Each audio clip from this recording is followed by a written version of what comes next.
కాకినాడ జిల్లా సామర్లకోట మండలం వేట్లపాలెంలో బాణసంచా తయారీ కేంద్రంలో భారీ పేలుడు సంభవించింది. స్థానికులు అగ్నిమాపక సిబ్బందికి సమాచారం ఇవ్వడంతో హుటాహుటిన సంఘటన స్థలానికి చేరుకుని సహాయక చర్యలు చేపట్టారు. ఈ ఫ్యాక్టరీలో పనిచేసే 20 మంది కార్మికులు మంటల్లో చిక్కుకున్నట్లు అధికారులు తెలిపారు. వారిని బయటికి తీసుకురావడానికి చర్యలు చేపట్టామని పేర్కొన్నారు.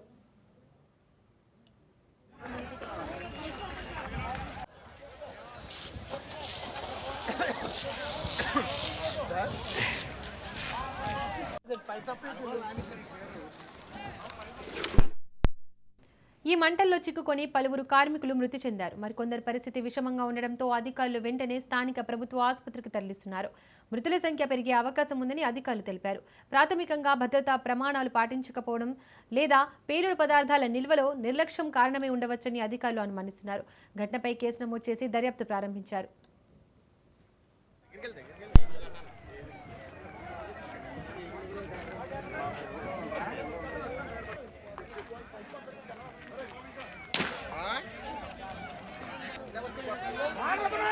పట్ల సంగతి ఎన్ని బళ్ళు ఎన్ని కనిపిస్తున్నాయి? మనైతే ఒక 15 బళ్ళు కాపాడుతున్నాయి సార్. అలాగే పట్ల సంగతి అవుతలేదా? ఫోన్ అవుతలేదు.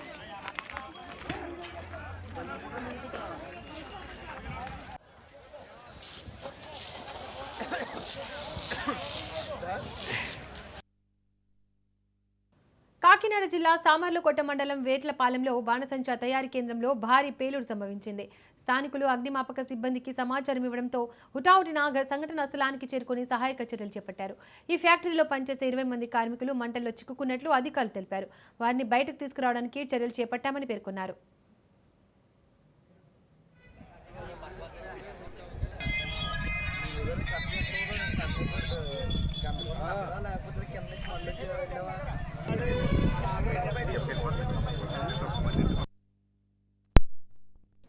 ఈ మంటల్లో చిక్కుకొని పలువురు కార్మికులు మృతి చెందారు. మరికొందరి పరిస్థితి విషమంగా ఉండడంతో అధికారులు వెంటనే స్థానిక ప్రభుత్వ ఆసుపత్రికి తరలిస్తున్నారు. మృతుల సంఖ్య పెరిగే అవకాశం ఉందని అధికారులు తెలిపారు.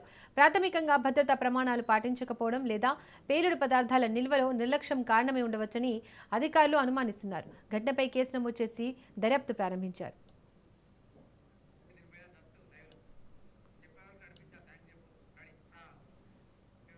రైట్గా ఘటనకు సంబంధించి మరింత సమాచారాన్ని మా ప్రతినిధి దత్తు అందిస్తారు. దత్తు, సో అయితే కనుక తూర్పుగోదావరి జిల్లా ఏదైతే సామలకోట పక్కన ఉన్నటువంటి వేట్లపాలెంలో చాలా హృదయ విదారకర పరిస్థితులు ఉన్నాయి. ఎటు చూసిన మృతదేహాలకు సంబంధించినటువంటి పార్ట్స్ అన్ని కూడా అటు ఇటు పడి ఉన్నాయి, పొలాల్లో పడి ఉన్నాయి. 6గురు అయితే సజీవ దహనం అయిపోయారని చెప్పి క్లారిటీగా గ్రామస్తులు చెప్తున్నారు. ఈ యొక్క సంఘటన చోటు చేసినప్పుడు 20 మంది వరకు అందులో పనిచేస్తున్నారు. వారంతా కూడా పట్టుకూటు కోసం వచ్చి ఇక్కడ పనిచేస్తూ ఉంటారని చెప్పేసి చెప్తున్నారు. ప్రస్తుతం 20 మంది ఉన్నారని చెప్పి కొంతమంది చెప్తారు, 30 మంది వరకు ఉన్నారని చెప్పి కొంతమంది చెప్తున్నారు. ఈ పేలుడు సంఘటన అయితే మాత్రం మధ్యాహ్నం 2:30 ప్రాంతంలో, అంటే ఒక హాఫ్ అన్ అవర్ కి బ్యాక్ ముందు, 45 మినిట్ బ్యాక్ ముందు ఇది జరిగింది. ఈ యొక్క పేలుడు దాటికి ఏదైతే సామర్లకోట నుండి వేట్లపాలెంకి దాదాపు 8 కిలోమీటర్ల డిస్టెన్స్ ఉంటుంది. సామర్లకోటలో భూమి ప్రకంపనలు వచ్చిన విధంగా, ఎర్తకేక్ వచ్చిన విధంగా భూమి కదిలిందని చెప్పి స్థానికులు చెప్తున్నారు. పెద్ద ఎత్తున శబ్దం కూడా వచ్చిందని చెప్తున్నారు. అయితే అంటే ఇదంతా ఎందుకు చెప్తున్నాం అంటే ఈ పేలుడు తీవ్రత ధాటి ఏ విధంగా ఉన్నది ఈ ఖచ్చితంగా దీన్ని బట్టి అర్థమవుతుంది. స్థానికులు వెంటనే అలర్ట్ అయ్యి ఆ యొక్క మంటల్లో చిక్కుకున్న క్షతగాత్రులందరినీ కూడా వారందరినీ కూడా సహాయ చర్యలు చేపట్టారు. ప్రాణాలతో ఆక్రనాదాలు చేస్తున్న వారందరినీ కూడా ఆసుపత్రికి తరలించే ప్రయత్నం చేశారు. ఈ లోపలగా ఫైర్ సిబ్బంది, రెవెన్యూ సిబ్బంది కూడా సమాచారం అందింది. వారు కూడా సామలకోట అటు పెద్దాపురం నుంచి కూడా ఫైర్ సిబ్బంది వచ్చి మంటలు ఆపే ప్రయత్నం చేస్తారు. ప్రస్తుతం అయితే కనుక మహాశివరాత్రి పర్వదినం అయిపోయిన తర్వాత దాదాపు ఉభయ గోదావరి జిల్లాలో గుళ్ళల్లో ఫెస్టివల్స్ పెద్దగా ఉండవు. అంటే ఈ జాతరలు జరిగినప్పుడు, అలాగే సంక్రాంతి సంబరాలు జరిగినప్పుడు ఈ యొక్క బాణసంచాన్ని అధికంగా వినియోగిస్తుంటారు. ఆ సమయంలో డిమాండ్ అధికంగా ఉంటుంది. దీంతో ఈ బాణసంచా తయారీ పరిశ్రమ కూడా మంచి జోరు మీద ఉంటుంది. అయితే డిసెంబర్ నుంచి మూడం ఉండడం, దాని తర్వాత మహాశివరాత్రి అయిపోవడంతో శివరాత్రి తర్వాత నుంచి కూడా పెళ్లిళ్ళు పెద్ద సంఖ్యలో, వివాహ వేడుకలు అధికంగా ఉండడంతో ఈ యొక్క బాణసంచా పరిశ్రమకి మళ్ళీ పూర్వవైపు వచ్చిందని చెప్పొచ్చు. దాంతో ఆర్డర్లు కూడా గట్టిగా వచ్చాయి. ఈ నేపథ్యంలోనే పెద్ద ఎత్తున బాణసంచా వేడుకలించి తయారు చేయడానికి ఈ సిబ్బందిని భారీగా నియమించుకున్నారు. దాదాపు 20 నుంచి 30 మంది వరకు ఈ సూర్యరత్న ఫైర్ వర్క్స్ లో పనిచేస్తారని చెప్పేసి స్థానికులు చెప్తారు. మధ్యాహ్న సమయంలో వీరంతా భోజనం చేసిన తర్వాత కొంతమంది ఇంటికి వెళ్ళిపోయారా, లేకపోతే ఆ మంటలోనే ఉన్నారా అన్న విషయం క్లారిటీ రావాల్సింది. ఏదైతే ఓనర్ ఉన్నారో ఓనర్ వచ్చిన తర్వాత ఓనర్ యొక్క ఇచ్చిన డీటెయిల్స్ ని బట్టి ఈ రోజు వర్క్ కి ఎంతమంది వచ్చారు అన్న విషయం క్లారిటీ వచ్చే అవకాశం ఉంది. ప్రస్తుతం అయితే కనుక సహాయ సహకారాలు అందించడానికి అలాగే మెరుగైన వైద్యం అందించడానికి ప్రభుత్వ అధికార యంత్రాంగం కృషి చేస్తుంది. హుటాహుటిన క్షతగాత్రులు ఎవరైతే ఉన్నారో వారందరినీ కూడా ప్రభుత్వ ఆసుపత్రికి తరలించాలి. అలాగే అవసరమైతే మెరుగైన వైద్యం కోసం ప్రైవేట్ ఆసుపత్రికి తరలించాలని సరే వారిని ప్రాణాలు కాపాడాలని చెప్పి అధికార యంత్రాంగం పనిచేస్తుంది. మరోవైపు ఈ చనిపోయిన మృతి ఎప్పుడంటే ఈ మంటల్లో చిక్కుకుని మాడి మసి అయిపోయిన వారు ఎవరైతే ఉన్నారో వారిని కొంతమందిని ఒక 6 వరకు ఉన్నారని చెప్పేసి స్థానికులు మనకి చెప్తున్న సమాచారం ప్రస్తుతం విజువల్స్ బట్టి మనకు తెలుస్తుంది. మరోవైపు కొంతమంది అయితే మాత్రం ఈ పేలుడు దాటికి మొత్తం శరీరం ఛిద్రమైపోయింది. ఏ పార్ట్స్ కి ఆ పార్ట్స్ అన్ని కూడా విడిపోయి అవన్నీ కూడా చుట్టుపక్కల ఉన్నటువంటి వరి పొలాల్లో పడిపోయాయి, లేకపోతే చెల్లా చెట్టుగా వెళ్ళిపోయాయి అని చెప్పేసి చాలా మంది చెప్తారు. కొన్ని పార్ట్స్ కూడా కింద మన విజువల్స్ లో చూడొచ్చు, కనపడుతున్నాయి. ప్రస్తుతం అయితే కనుక ఈ పేలుడులో ఈ యొక్క సంఘటనలో ఎంతమంది ఎంతమంది బాధితులయ్యారు, ఎంతమంది మరణించారన్న విషయాన్ని మరికొద్ది తెలిసే అవకాశం ఉంది. ప్రస్తుతం అయితే కనుక క్షతగాత్రులకి మెరుగైన వైద్యం అందించే సహాయ కార్యక్రమాల్లో అధికార యంత్రాంగం అంతా కూడా నిమగ్నమైంది. దత్తు, అక్కడ ఇది వరకు ఇలాంటి ఘటనలు ఏమైనా చోటు చేసుకున్నాయా?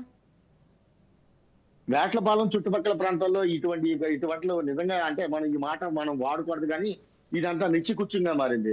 గత 2-3 సంవత్సరాల క్రితం కూడా ఇలాంటి ఈ వేట్లపాలెం ఇప్పుడు ఏదైతే ఇన్సిడెంట్ సూర్యశ్రీ ఫైర్ వర్క్స్ పక్కన ఉందో పక్కనే ఒక ఇన్సిడెంట్ జరిగింది. అప్పుడు 18 మంది వరకు చనిపోయారు. అప్పుడు జరిగిన పరిస్థితి అయితే మాత్రం చాలా దారుణం. దాదాపు 6-7 మంటల్లో చిక్కుకుని ఇప్పటికీ వైద్యాన్ని పొందుతూనే ఉన్నారని చెప్పొచ్చు. వారు ఇంకా కూడా బతికి బట్టగట్టలేదు. అప్పుడు అంతకు ముందు కూడా వేటపల్లిలో నాకు తెలిసి నేను జర్నలిజం ఫీల్డ్ లోకి వచ్చి 23 సంవత్సరాలు అవుతుంది. దాదాపు 6-8 సంఘటనలు మనం ప్రత్యక్షంగా లైవ్ కవరేజ్ కూడా చేయడం జరిగింది. ఇలాంటి సంఘటనలు జరుగుతూనే ఉంటాయి. అధికార యంత్రాంగం చూడనట్టు అప్పటికప్పుడు ఆర్ఆర్ చేస్తుంది, దాని తర్వాత వెళ్ళిపోతుంది. ఏదైతే ఫైర్ వర్క్స్ నిర్వహించేటప్పుడు కొన్ని మెజర్స్ ఉంటాయి. ఆ మెజర్స్ ఏంటంటే ఫస్ట్ జనబాహుళ్యానికి దూరంగా ఉండాలి, ఇంటి పరిసర ప్రాంతాల్లో ఈ యొక్క పనులు నిర్వహించకూడదు, అలాగే నిష్ఠాగరిష్ఠులైనటువంటి కార్మికులు పెట్టుకోవాలి. ఏదైతే ఇప్పుడు మనం చూస్తున్నాం కాలిపోతున్న షెడ్ కనబడుతుంది కదా, ఆ షెడ్ పక్కన ఒక చెరువు ఉండాలి. ఫైర్ ఇంజిన్ వెంటనే ఒక మంటల్లో అకస్మాత్తుగా ప్రమాదం సంభవిస్తే వెంటనే ఫైర్ చేయడానికి సంబంధించి మోటార్తో అంటే వాటర్ పంపింగ్ సిస్టమ్ ఏదైతే అగ్నిమాపక దళ సిబ్బంది ఉపయోగిస్తారో అలాంటి సిస్టమ్ ని ఉపయోగించుకోవాలి. కానీ ఏమీ కనబడవు.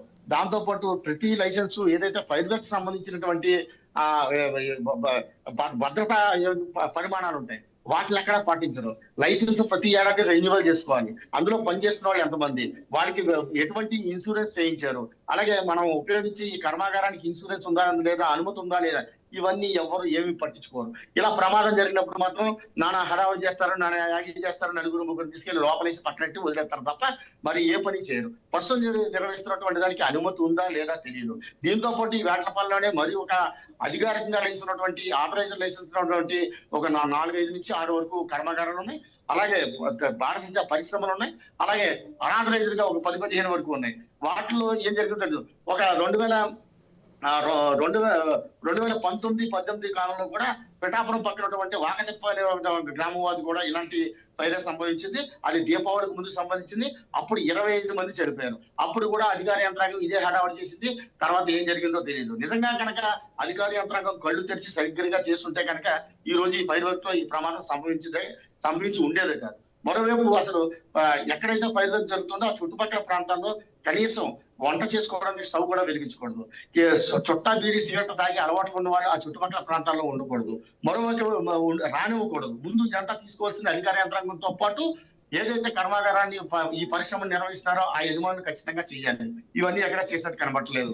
మరోవైపు ఈ రోజు జరిగినటువంటి ఫైర్ కి సంబంధించి కాజ్ ఆఫ్ ఫైర్ అంటే కారణం ఏంటనే విషయానికి పరిశీలిస్తే కనుక అసలు తెలుసుకోవాల్సిన విషయం ఏంటంటే ఈ కర్మాగారాల్లో పనిచేసి వాళ్ళంతా కూడా పొట్టు కోసం కూటు కోసం వచ్చారు. కేవలం 400-300 రూపాయల జీతానికి పనిచేస్తుంటారు. వారి ఇంట్లో వారి కుటుంబ పనులని చక్కబెట్టుకుని అన్నం క్యారేజీతో పట్టుకుని వారంతా కూడా ఈ కర్మాగారానికి వస్తుంటారు.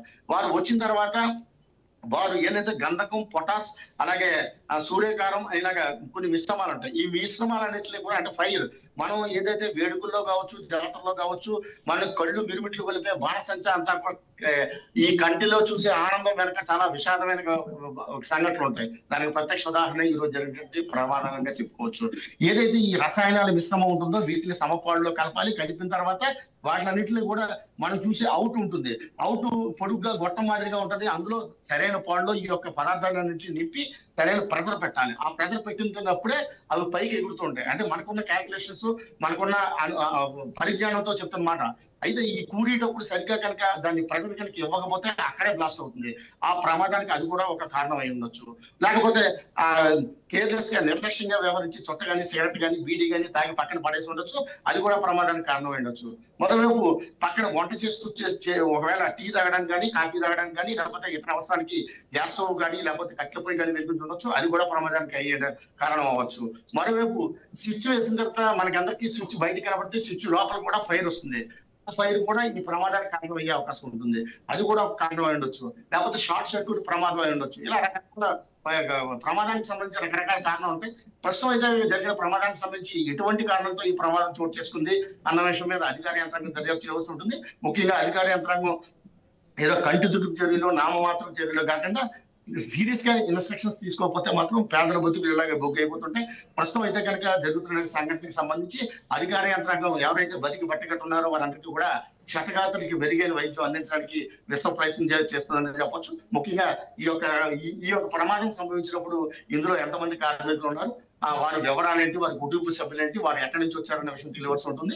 ఈ యొక్క ప్రమాదానికి సంబంధించి చుట్టుపక్కల ప్రాంతాల వారే అధికంగా వచ్చి ఇక్కడ పనిచేస్తూ ఉంటారు. ప్రస్తుతం ఏ కుటుంబానికి చెందిన వారు, ఏ ప్రాంతానికి సంబంధించిన వారు మరి కొద్దిసేపట్లో వివరం తెలిసే అవకాశం ఉంటుంది.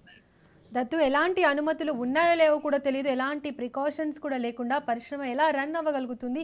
అధికారులు ఎందుకు చూసి చూడనట్లు ఊరుకుంటున్నారు? ప్రస్తుతం ఇదంతా మీరు అడిగినట్టు ఎలాంటి అనుమతులు ఉన్నాయా లేదా అన్న విషయం కనుక అయితే కనుక ముందు ఆర్డీఓ ఆఫీస్ లో పూర్తి క్లారిటీ ఉంటుంది. ఈ యొక్క చుట్టుపక్కల ఏదైతే ఆర్డీఓ ఆఫీస్ నుంచే కూడా దీనికి అనుమతులు ఉంటాయి. అలాగే పరిశ్రమల దానికి సంబంధించి కుటీర పరిశ్రమలకు సంబంధించి కూడా అనుమతులు ఉంటాయి. వారికి ఈ సూర్య ఫైర్ వర్క్స్ అన్నదానికి అనుమతి ఉందా లేదన్న విషయం ముందు ఆర్డీఓ దగ్గర నుంచి కొద్దిసేపట్లో మనకి క్లారిటీ వచ్చే అవకాశం ఉంది. మరోవైపు పరిశ్రమల దగ్గర నుంచి కూడా ఇందులో ఇన్సూరెన్స్ ఎంతమంది కట్టారు, లేబర్ ఆఫ్ యాక్ట్ ఇందులో వర్తిస్తుందా లేదా, ఇందులో ఈ పరిశ్రమలో ఎంతమంది పనిచేస్తున్నారని చెప్పి లేబర్ డిపార్ట్మెంట్ కి వారికి సమాచారం ఇచ్చారు, అందులో వారికి ఎటువంటి ఇన్సూరెన్స్ కట్టించారు అన్న విషయాలు కూడా మరి కొద్దిసేపు ఇందులో పనిచేస్తున్న వారిని 5-6 మాత్రం 10 మందిని మాత్రమే చూపిస్తారు. పనిచేయడం మాత్రం 40-50 మంది మాత్రం పనిచేస్తూ ఉంటారు. ఇది ఆథరైజ్డ్, అనాథరైజ్డ్ ఆ విధంగా నడుస్తుంటుంది. అదే అధికారులు ఎందుకు చేయరు అంటే అధికారికి ఎప్పుడైనా బాణసంచా కావాల్సి వచ్చినా, లేకపోతే రాజకీయ నాయకులు వచ్చినా వారి వద్ద అంగు ఆర్పాటాలు, మెప్పు మేర్పాని పొందాలంటే ఈ బాణసంచానే ఉపయోగించాలి. దానికి వీరి దగ్గర వచ్చి వీరిని బెదిరించడం, వీరి దగ్గర సామాన్ పట్టుకెళ్ళడం, వీరికి ఉన్న లొసుకుని కప్పుపుచ్చడం ఇదంతా నిత్యకృత్యంగా రొటీన్ గా జరుగుతుంది. ఎందుకంటే గత కొద్ది సంవత్సరాలుగా ఇన్ని ప్రమాదాలు జరుగుతున్నా సరే కంటి తుడుపు చర్యలు తీసుకుంటున్నారు. ఆ ప్రమాదాల నివారణకి చర్యలు తీసుకుంటున్నామని చెప్పి పేపర్లో పెడతారని చెప్పి ప్రత్యక్షంగా ఆ గ్రౌండ్ పెట్టట్లేదు. దానికోసమే ఈ ప్రమాదాలు జరిగాయని చెప్పొచ్చు. ప్రస్తుతం అధికారికి కావాల్సి వచ్చినప్పుడు వీరు సహకరిస్తున్నారు, వీరికి వచ్చినప్పుడు అధికారులు సహకరిస్తున్నారు. అందుకోసమే అనుమతులు ఉన్నా లేకపోయినా ఇలా జరుగుతున్నాయి. కానీ పేదల బతుకులు మాత్రం ఇలా బుక్ అయిపోతున్నాయి. కేవలం 400-500 రూపాయల కోసం పనిచేయడం కోసం వచ్చి కుటుంబానికి దూరం అయిపోవడం, బాల్య ప్రపంచానికి దూరం అయిపోవడం ఇదంతా ఈ మధ్య కాలంలో చూస్తుంటే కనుక ఈ వేట్లపాలెం లేకపోతే ఈ బాణసంచ తయారీ పరిశ్రమకు సంబంధించిన ఆ కార్మికులకి నిత్యకొచ్చింగా మారిందని చెప్పొచ్చు. అధికారులు ఎప్పటికైనా మేల్కోవాలి, కళ్ళు తెలవాలి, కట్టుదిట్టమైన ఏర్పాట్లు చేయాలి, వారికి సెక్యూరిటీ మెజర్స్ చూపించాలి. అలాగే ఈ యొక్క పరిశ్రమల ఏదో ఈ కుటీర పరిశ్రమ నిర్వహించే ఆ యజమానులు కూడా దీని మీద శ్రద్ధ వహించారు. దత్తు, కాకినాడ బాణసంచా ఘటనలో ఇలాంటి ఘటనలు పునరావృతం అవుతూనే ఉన్నాయి. అయినా అధికార యంత్రాంగం పట్టించుకోవట్లేదు. అక్కడి స్థానికులు ఏం చెప్తున్నారు? స్థానికులు అయితే మాత్రం ఈ యొక్క అంటే స్థానికుల్లో మనం కొన్ని వర్గాల వారు మాత్రమే ఇక్కడికి వచ్చి పనిచేస్తూ ఉంటారు. వారు ఎందుకంటే వారికి జీవనోపాధి లేక కుటుంబ పోషణ కోసం ముఖ్యంగా ఆడవాళ్ళు ఇంట్లో చంటి బిడ్డల్ని చంకలో పట్టుకుని వచ్చిన వాళ్ళు కొంతమంది ఉంటారు. బిడ్డలను తీసుకొచ్చి ఏదైతే కర్మాగారం ఇప్పుడు మంటల్లో చిక్కున్నటువంటి షెడ్లు ఉన్నాయి, ఆ షెడ్లకు వేలాడదీసి అదే ఉయ్యాలు వేలాడదీసి అందులో కూడా చంటి బిడ్డలు అందులో పెట్టి ఇక్కడ పని చేసుకుంటూ ఆ చంటి బిడ్డకి ఆకలి వేసినప్పుడు పాలు ఇవ్వడానికి పక్కకి తీసుకెళ్లి పాలు ఇచ్చిన తర్వాత కూడా పనిచేస్తున్న సంఘటనలు అయితే మనం చాలా చూడడం జరిగింది. చాలా మంది ఆడవాళ్ళు, మహిళలు వచ్చి కుటుంబ పోషణ, భర్త సరిగ్గా ఇంట్లో పట్టించుకోకపోవడం, భర్త కుటుంబాన్ని నిర్లక్ష్యం చేయడం, దాంతో ఎదురైన పరిస్థితుల్లో ఆ మహిళ వచ్చి ఇక్కడికి వచ్చి వీరు ఇచ్చే 400 కావచ్చు, 500 కావచ్చు, ఆ 4 రూపాయలు తీసుకుని ఇంటికి వెళ్ళి భోజనం తినడం కోసం వారంతా చాలా కష్టపడుతుంటారు. ఇన్ని ప్రమాదాలు, ఇన్ని వరుస జరుగుతున్నా సరే వారికి మనం పనిచేసి చోట మనం నెక్స్ట్ సెకండ్ కి బతుకుంటామా లేదా అన్న విషయం వారికి కూడా భయంగానే చేస్తుంటారు. కానీ ఎదురైన పరిస్థితుల్లో చేస్తూ ఉంటారు. ప్రభుత్వం కూడా ఇటువంటి కార్మికులు కావచ్చు ఇలాంటి సంఘటనల్ని దృష్టిలో ఉంచుకుని తగిన చర్యలు చేపడితే చాలా మంచిది. ఎందుకంటే బుగ్గైపోయి చిన్న చిన్న జీవితాలు, ఓనర్ కి డబ్బులు వస్తాయి, వీరికి ప్రాణాలు పోతూ ఉంటాయి. అయితే తరచూ ఇట్లాంటి సంఘటనలు జరుగుతున్న అధికార యంత్రాంగం మాత్రం మేల్కోపోవడం చాలా బాధాకరం. దత్తు, అక్కడ గాయపడిన వారు ఏమైనా మాట్లాడే సిచ్యువేషన్ ఉందా? వారికి చికిత్స కొనసాగుతుందా? డీటెయిల్స్ ఏంటి? గాయపడిన వారిలో మృతుల సంఖ్య ఏమైనా పెరిగే అవకాశం ఉందా? ప్రస్తుతం గాయపడిన వారి పరిస్థితి అయితే మాత్రం నిజంగా ఓ రకంగా చెప్పాలంటే క్షణక్షణం నరకం. వారు మాట్లాడలేని పరిస్థితి ఉంటుంది, ఒళ్ళంతా కాలిపోయి ఉంటుంది. మన స్కిన్ మొత్తం 3 లేయర్లుగా ఉంటుంది. పైకి కనబడి తెల్లగా చర్మం వేరు, లోపల ఉన్నటువంటి చర్మం వేరు. ఆ లోపల ఫ్యాట్ ఏదైతే మందంగా కట్టినటువంటి ఫ్యాట్ పదార్థం ఉంటుంది, కొవ్వు పదార్థం ఉంటుంది. ఈ బర్న్ లో 3 రకాలు ఉంటాయి.